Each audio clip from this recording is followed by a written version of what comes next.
Hello friends, today in our topic we are going to discuss about say and tell. See, most of us are having a confusion when to use and when to use this say and tell, because most times they used to say similar అన్నమాట. అంటే ఏంటి, మనకి ఈరోజు సే గురించి tell గురించి డీటెయిల్గా తెలుసుకుందాం.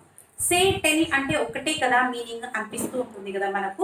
మరి దీన్ని ఎలా వాడాలి అనేది చాలా మందికి కన్ఫ్యూజన్ ఉందన్నమాట. మనకు ఈ వీడియోతో దాన్ని మనము క్లియర్ చేసుకుందాం. Welcome to my YouTube channel. This is learners with Geetha అండి. నేను మీ గీతాను. ఇంతవరకు మీరు నా ఛానల్ సబ్స్క్రైబ్ చేసుకోకపోతే ఇప్పుడు వెంటనే సబ్స్క్రైబ్ చేసుకోండి. పక్కన ఉన్న బెల్ ఐకాన్ని కూడా ప్రెస్ చేసుకోండి. మా నోటిఫికేషన్ మీకు ముందుగానే వస్తుంది. మరి ఇప్పుడు టాపిక్లోకి వెళ్ళిపోతాం. ఇప్పుడు సే అనేది ఎప్పుడు చెప్తాము అంటే repeat someone's words exactly. అంటే ఎవరైనా ఏదైనా చెప్పింటారు కదా, దాన్ని అలాగే చెప్తామన్నమాట. We are going to repeat the same words, we won't change anything here.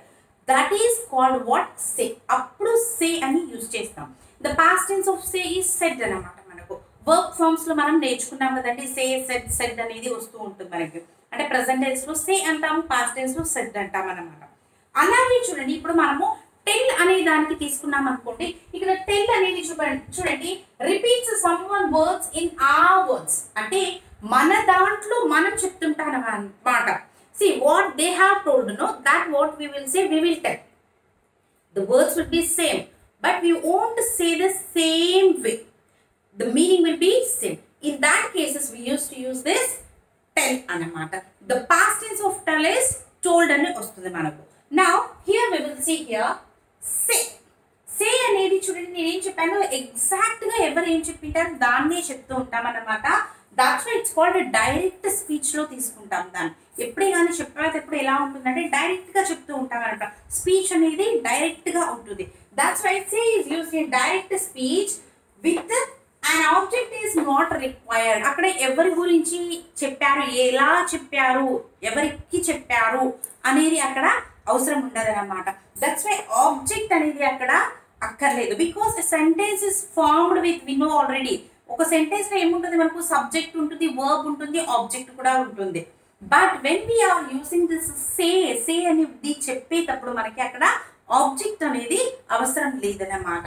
And when we go with tell, what we need is here it is goes with what indirect speech. అది ఎలా వెళ్తుంది అంటే ఇండైరెక్ట్ స్పీచ్ లో వస్తుంది అనమాట.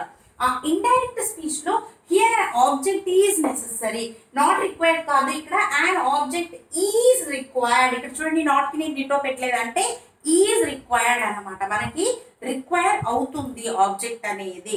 ఎవరి గురించి, దేని గురించి, ఎలా చెప్పారు, that we say as object అన్నమాట. Here we will go with few examples. Say here I have written you 3 examples. ఆ డిఫరెన్స్ అనేది మీకు ఇక్కడ చూపిస్తాం. సే పాస్ట్ టెన్స్ ఏముంటుందంటే సెడ్ అని ఉంటుంది కదా మనకు. Say he said I need rest. Direct speech, this is called what direct speech. అంటే వాళ్ళు ఏం చెప్పారో దాన్నే చెప్తున్నాం మనం. ఇక్కడ ఏది చేంజెస్ అనేది లేదు.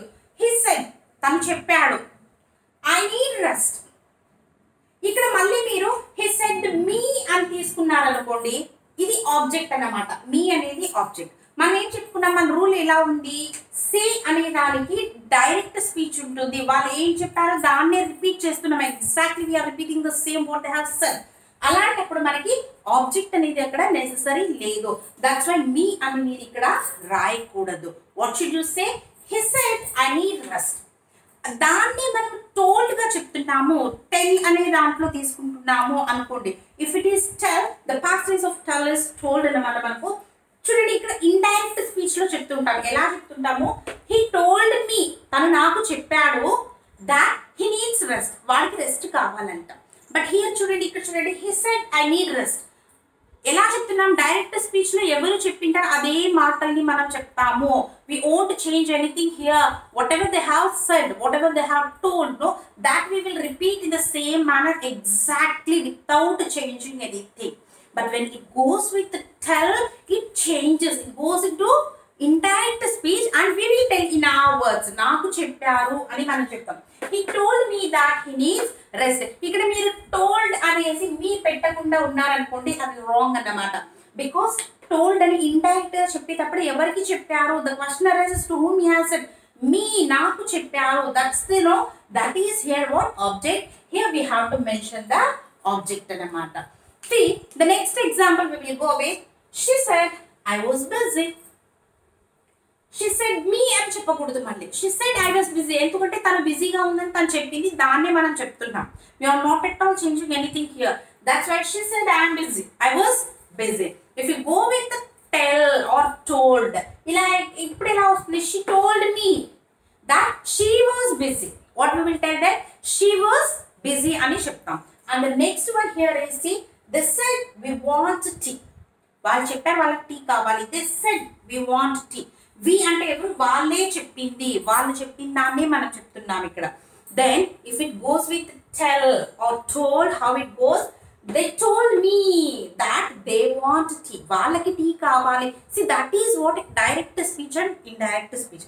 ఇలా సింపుల్గా గుర్తుపెట్టుకోండి. ఎప్పుడే కానీ సే అనే దానికి ఎలా తీసుకుంటాము? డైరెక్ట్ స్పీచ్లో వితౌట్ అన్ ఆబ్జెక్ట్. టెల్ అనే దాన్ని ఎలా తీసుకుంటామో ఇండైరెక్ట్ స్పీచ్లో చెప్పేటప్పుడు చెప్పుకుంటామో దాన్ని విత్ అన్ ఆబ్జెక్ట్. ఎవరికి చెప్పారు అనే దాన్ని మెన్షన్ చేస్తాం. This is very simple and if you just keep this in your mind, it will be very easy for you, to be clear for you way to use tell and way to use say. I think everyone understood. Everyone just like this video. If you like this video, please give me a thumbs up. Friends and family, just share this and don't forget to subscribe my channel. This is Learn It with Geeta. Thank you for watching.